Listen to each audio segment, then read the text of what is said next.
makan pas-pasan antara dia, istri sama anak-anaknya 5 ini. Orang miskin susah hidupnya. Ada yang ketuk pintu malam-malam, begitu ketuk pintu dibuka, dia suruh istrinya buka. Buka ternyata orang miskin yang lain minta makanan. Orang miskin yang lain minta makanan.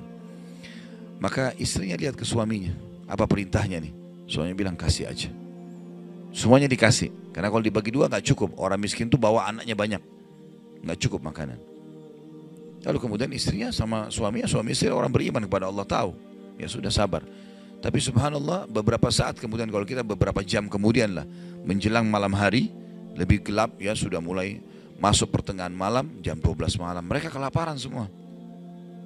Istrinya bilang, anak-anaknya nangis, saya lapar, kamu juga lapar, anak-anak lapar, bagaimana? Kata suaminya, tenanglah, saya akan coba cari jalan keluar, minta kepada Allah. Istrinya gak paham suaminya mau kemana. Dia pakai bajunya, baju keluar, kemudian dia keluar pergi ke masjid dekat rumahnya. Malam hari, jam 2 malam. Dia keluar, dia masuk di masjid, lalu dia sholat tahajud. Dan ini sifat orang beriman.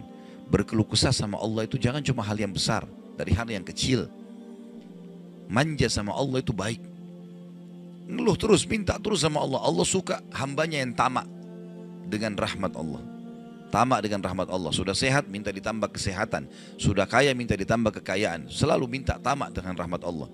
Dan sudah pernah saya bilang, meminta sesuatu agar nikmat ditambah atau bertahan, itu adalah pahala lebih besar daripada kalau cobaan sudah datang baru kita minta diangkat cobaan tersebut. Kita sehat, minta agar Allah pertahankan kesehatan, itu lebih besar pahalanya dibandingkan nanti sakit baru minta disembuhkan. Jadi tamak dengan rahmat Allah itu penting. Kalau bahasa saya sebenarnya bermanja-manja sama Allah. Selalu ya Allah bantu, ya Allah tolong, ya Allah mudahkan, ya Allah terus hidupnya. Kalimatnya selalu begitu. Orang ini masuk ke dalam masjid, dia sholat malam lalu dia minta sama Allah, doanya begitu, ya Allah engkau tahu aku kelaparan dengan istriku dan anakku malam ini, maka berilah kami makan. Minta makan sama Allah ya. Maka yang terjadi dalam kisah ini dikatakan ada seorang raja, pemimpin wilayah itu, sudah 1 minggu mau taubat. Sudah seminggu mau taubat.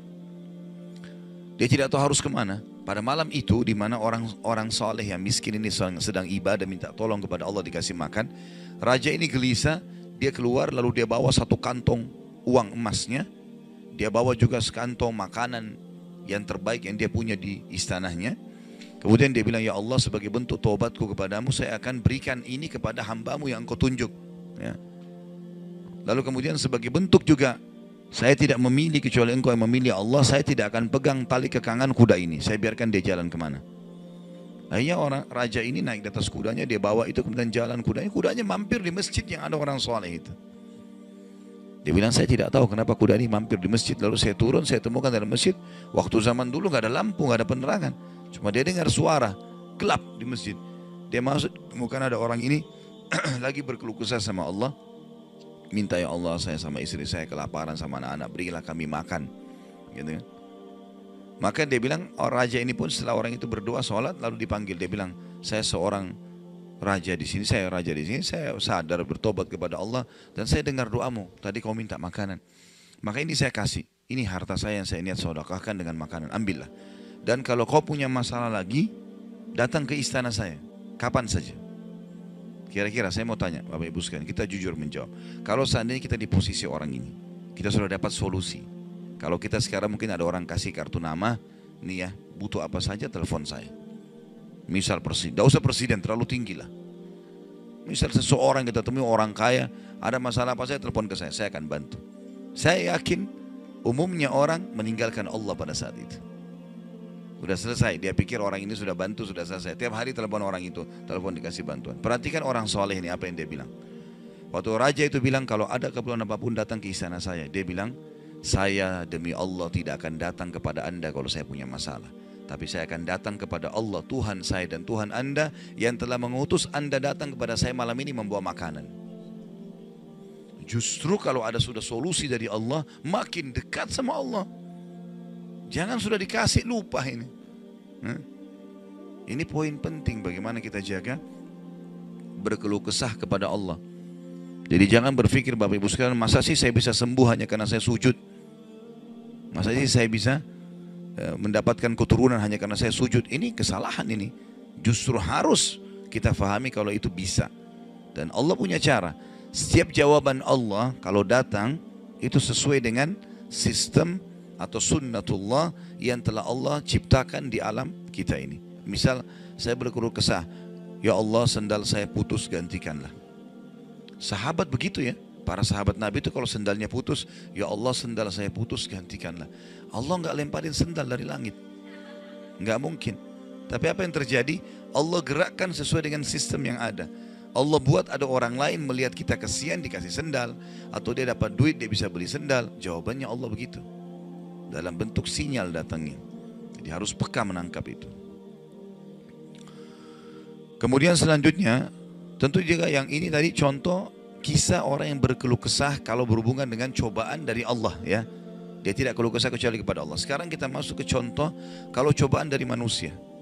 Tadi saya bilang orang digunjing, orang dihina, orang difitnah segala macam. Dia tidak balas kebodohan dengan kebodohan. Jangan pelanggaran dengan pelanggaran. Pasangannya selingkuh, dia juga selingkuh. Dua-dua dosa. Dua-dua dihukum sama Allah. Tidak ada urusan sama kita itu. Tidak ada urusan sama kita. Ya. Maka kisahnya seperti misalnya Abdullah bin Abbas radhiyallahu anhuma pernah lagi jalan dicaci maki oleh seseorang tanpa sebab ini. Datang tiba-tiba caci maki dia. Ibnu Abbas dengarin saja apa yang disampaikan orang itu. Sudah selesai kata Ibnu Abbas, sudah selesai. Dia bilang iya, orang ini kebetulan lihat Ibnu Abbas pakai jubah baru. Ini kamu itu mentang-mentang sahabat Nabi, kamu itu pakai jubah mahal-mahal segala macam. Hasud, orang hasud gitu. Tiba-tiba bayangin kalau kita lagi naik di mobil orang ketuk kaca. Kamu kenapa pakai mobil baru? Kamu kenapa? Apa urusannya sama orang ini gitu? Mungkin kita marah-marah sama orang ini. Ibnu Abbas diam, didengarin semua, sudah selesai. Karena tidak mungkin tergerak orang ini mengucapkan sesuatu kecuali memang ada sebabnya. Dia biarin, sudah selesai kamu sudah. Baik, dibuka jubahnya, ini ambil hadiah buat kamu.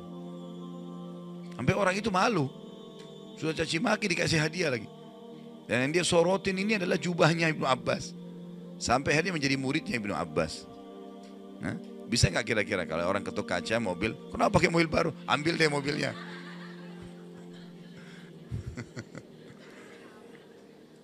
Baik, kisah yang lain, Ali bin Husain radhiyallahu anhu. Ini cucu Nabi SAW, anaknya Husain.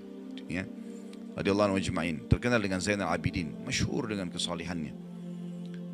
Dia pernah jalan dicaci maki oleh orang tanpa sebab ini. Mentang-mentang kau turunan Nabi, mentang-mentang kau begini, mentang-mentang kau begini, dicaci maki. Dia diam saja. Dia nggak bicara banyak. Didengarin. Orang-orang sekitarnya sudah marah nih. Tapi karena dia diam, orang diam semuanya.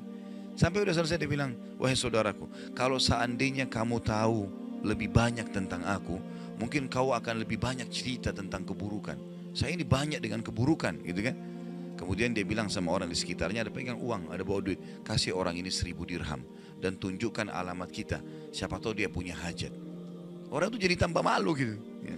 Karena perilaku akhlak yang mulia dan ini yang Islam ajarkan kepada kita. Pada saat kita kepancing emosi, kontrol, tenang, jangan dibalas. Gak ada gunanya itu, gak ada manfaatnya.